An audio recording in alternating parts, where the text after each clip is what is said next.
के आगे झुकेगा यूक्रेन।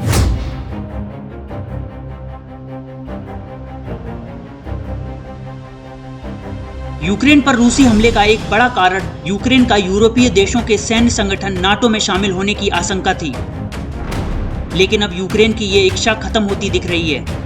यूक्रेन के राष्ट्रपति व्लादिमीर ज़ेलेंस्की ने कहा कि वो यूक्रेन के नाटो में शामिल होने पर जोर नहीं दे रहे हैं। ज़ेलेंस्की ने साथ ही यह भी कहा कि रूस द्वारा मान्यता दिए यूक्रेन के 2 अलगाववादी क्षेत्र डोनेत्स्क और लुहांस्क पर भी वो समझौता करने के लिए तैयार हैं।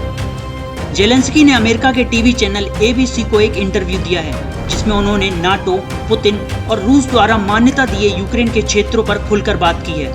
उनके इस इंटरव्यू से लगता है कि अब ज़ेलेंस्की रूस के सामने नरम रुख अपना रहे हैं।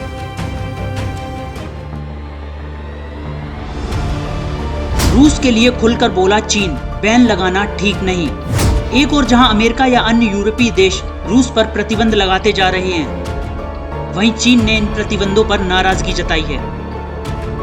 उसने सभी देशों से ऐसा न करने की अपील की है। चीन ने दुनिया को शांतिपूर्ण तरीके से समस्या का समाधान करने की बात कही है। चीन के राष्ट्रपति शी जिनपिंग ने यूक्रेन पर हमले के बाद रूस पर लगाए प्रतिबंधों का विरोध करते हुए कहा कि ये प्रतिबंध सभी के लिए नुकसानदायक हैं।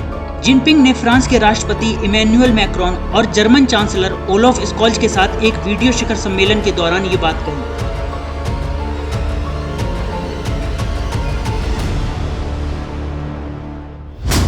यूके पार्लियामेंट में राष्ट्रपति ज़ेलेंस्की को मिली स्टैंडिंग ओवेशन। रूस और यूक्रेन के बीच जारी युद्ध थमने का नाम नहीं ले रहा है। बातचीत की इस टेबल पर चर्चा जरूर हो रही है, लेकिन समाधान कोई नहीं निकल पा रहा।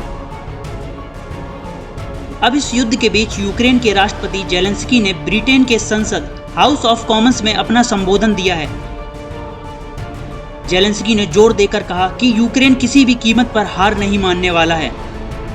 सदन में ज़ेलेंस्की के स्वागत में वहां मौजूद सभी सांसदों ने उन्हें स्टैंडिंग ओवेशन दिया और फिर राष्ट्रपति ने अपना संबोधन शुरू किया। राष्ट्रपति ज़ेलेंस्की ने बोला कि मैं आज ब्रिटेन के सभी साथियों से बात कर रहा हूं। मैं आप सभी को बताना चाहूंगा कि इस युद्ध को 13 दिन हो चुके हैं।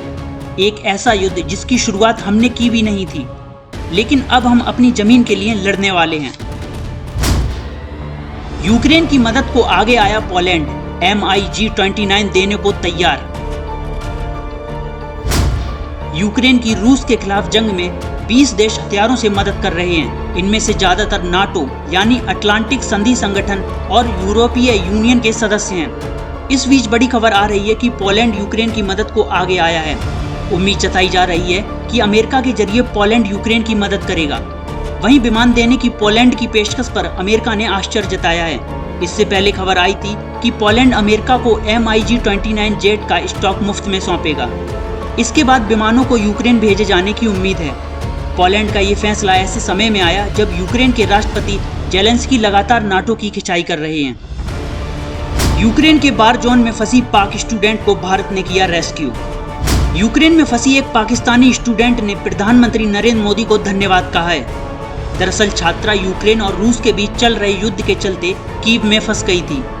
वह भारतीय दूतावास की मदद से सुरक्षित स्थान पर पहुंच पाई। ऐसे में छात्रा ने वीडियो जारी कर भारतीय दूतावास और PM मोदी को धन्यवाद कहा है। Hello. My name is Asma Shafiq and I'm from Pakistan. And I'm very thankful to the embassy of Indian Embassy of Kyiv for supporting us all the way here, as we were stuck in very difficult situations. And also thanking the Prime Minister of India, and thank you so much for supporting us, and hope we get home safely because of the Indian Embassy. अस्मा शफीक नाम की पाकिस्तानी छात्रा ने video जारी कर कहा कि मैं पाकिस्तान से हूँ। मैं कीव में भारत के दूतावास का धन्यवाद करती हूँ कि उन्होंने कठिन परिस्थिति में हमारी मदद की। मैं भारत के PM का भी धन्यवाद करती हूँ। हमारी मदद करने के लिए धन्यवाद। भारतीय दूतावास की वजह से हम अपने घर सुरक्षित पहुँच पा रहे हैं। Bureau report, Ojang times.